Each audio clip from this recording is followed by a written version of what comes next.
आखिरी 15 दिन का मास्टर प्लान, डे वाइज क्या करना है क्या नहीं करना है, किन चीज़ों से बचना है, कहाँ फोकस करना है और कौन सी वो चीज़ें हैं जो एग्जाम से एक दिन पहले और एग्जैक्टली एग्जाम टाइम पर, क्वेश्चन पेपर रीडिंग टाइम पर आपको ध्यान में रखनी है। सब कुछ एक इस सिंगल वीडियो में। तो क्या प्यारे बच्चों, इस वीडियो को लाइक करना बनता है?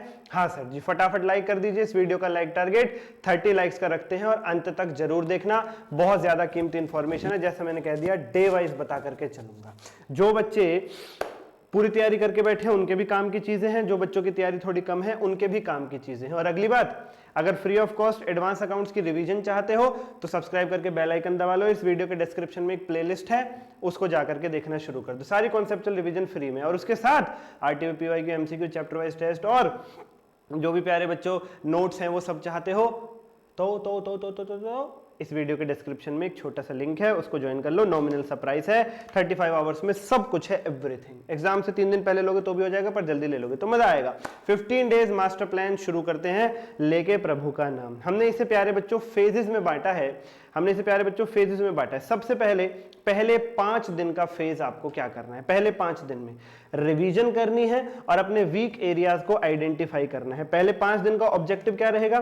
पहली रिवीजन आपकी कंप्लीट हो जानी चाहिए, वीक चैप्टर्स का पता लगाओ और कॉन्सेप्ट क्लैरिटी अपनी चेक करो, कितनी आ रही है कितनी नहीं आ रही है, ये ऑब्जेक्टिव है। रोज अभी 2 सब्जेक्ट करो मैक्सिमम, 2 से ज्यादा मत करो, बल्क में रिवाइज करो उनको, मैक्सिमम पढ़ो उनको जितना हो सके। मॉर्निंग में प्रैक्टिकल और इवनिंग में थ्योरी करके चलो। प्रैक्टिकल सब्जेक्ट्स आपको पता ही है कौन से हैं, और प्रैक्टिकल सब्जेक्ट्स में most expected chapters, exam questions जो रिपीट हो रहे हैं लगातार, और आरटीपी और एमटीपी, इन पर फोकस करना। आरटीपी की बजाय मैं कहूं पीवाईक्यू पर ज्यादा फोकस करना। आरटीपी उतने अच्छे लेवल की नहीं है, लेटेस्ट वाली आरटीपी जरूर कर लेना। थ्योरी सब्जेक्ट्स में प्यारे बच्चों वही अपना हेडिंग्स, कीवर्ड्स, आईसीआई क्या लैंग्वेज चाहता है, केस स्टडी बेस्ड आपका अप्रोच होना चाहिए, इन चीजों पे फोकस करना। नई बुक्स अवॉइड करो, यूट्यूब बिंज अवॉइड करो, 100% परफेक्शन माइंडसेट अवॉइड करो। अभी जो हो रहा है वही परफेक्ट है, ये सोच करके चलो। This is it. अगला फेज जो आएगा वो अगला होगा 6 से 10वें दिन तक का, अगले 5 दिनों का। इसमें आपको टेस्टिंग और एग्जाम लेवल की प्रैक्टिस करके चलनी है। अगले हमारे 5 दिन का क्या ऑब्जेक्टिव होगा? एग्जाम टेम्परामेंट, स्पीड चेक करनी है अपनी कि हम सही स्पीड में कर पा रहे हैं या नहीं, प्रेजेंटेशन और टाइम मैनेजमेंट देखना है हमें कि हम टाइमली चीजों को फिनिश कर पा रहे हैं या नहीं। इसके लिए हम क्या कर सकते हैं प्यारे बच्चों? ऑल्टरनेट डेज पर टेस्ट दीजिए, कम से कम 3 पेपर पर सब्जेक्ट सॉल्व कर लीजिए। एग्जाम से पहले 3 टेस्ट तो दे ही दीजिए, और एग्जाम कंडीशन में बैठ करके देखना। जमाना ऑनलाइन है आजकल, टीचर आपको देख नहीं पाते, आपकी ईमानदारी आपके हाथ है, ईमानदारी से दीजिएगा। हर एक टेस्ट के बाद अपने आप से देखना, पॉइंटर्स बनाना कि कॉन्सेप्ट में मिस्टेक थी या सिली मिस्टेक थी, टाइम कम पड़ा या तुम्हारी स्पीड कम थी, प्रेजेंटेशन में इशू कहां आया है। और एक मिस्टेक की नोटबुक बना करके चलना, जिसमें जो भी एडजस्टमेंट आप भूल गए, फॉर्मेट में कंफ्यूज आई, सेक्शन में मिक्सअप किया, इन सारी गलतियों को मार्क करके चलना हर एक पेपर के 1 दिन पहले। ये बहुत ज्यादा काम आएंगी प्यारे बच्चों, बहुत ज्यादा। लास्ट 2 दिन में ये गोल्ड बन जाता है बिल्कुल, ये नोटबुक हमारी मिस्टेक्स वाली। ये काम अगर कोई कर, आपको लग रहा होगा कि ऐसे काम कहां कर पाते हैं, पर अगर आपने कर दिए तो रिजल्ट नेक्स्ट लेवल ही होगा। अगला फेज आखिरी 5 दिनों का, जिसमें फाइनल रिवीजन और पॉलिशिंग करेंगे, जिसमें कॉन्फिडेंस बूस्ट, सब चीजों को याद रखना, मेमोरी टेंशन और बिल्कुल पैनिक ना करना, ये हमारा ऑब्जेक्टिव होगा। 11वें से 13वें दिन आपको सेकंड रिवीजन कर लेनी है फास्ट। 14वें दिन फॉर्मूला, स्टैंडर्ड, सेक्शंस इन पे, और 15वें दिन प्यारे बच्चों लाइट रिवीजन रखनी है। क्वेश्चंस अकॉर्डिंगली आप करके चलेंगे। इसके अंदर कैसे कैसे करेंगे वो आप देखेंगे। फोकस कहां रहेगा? अकाउंट्स में प्रैक्टिकल चैप्टर्स पे, और केवल उन अकाउंटिंग स्टैंडर्ड्स पे जो थोड़े इंपॉर्टेंट हैं। मुझे डीएम कर देना, मैं बता दूंगा इंपॉर्टेंट कौन से, मैंने वीडियो भी बनाई हुई है, चैनल पे चले जाना। लॉ ऑडिट की हेडिंग, और प्यारे बच्चों एमसीक्यू पर बहुत ज्यादा फोकस होना चाहिए आपका।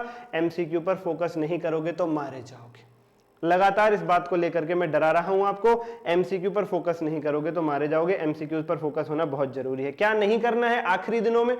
कोई नया चैप्टर शुरू मत करो, एक ही टॉपिक के पीछे मत पढ़ो, दूसरों से अपने आप को कंपेयर मत करो। कितनी ही बार मैं ये बात कह करके चल रहा हूं। नया चैप्टर अगर चलो शुरू करना भी है, आपकी हालत ऐसी है कि नया चैप्टर करना ही पड़ेगा, तो मैराथन देखो, ऐसे मैराथन देखो जो थोड़े अच्छे हो, जो आपको क्रिस्पली आपको सारा कुछ कवर अप करा दे स्क्रैच से, आपको उसकी जरूरत है, ऐसी चीज ढूंढो।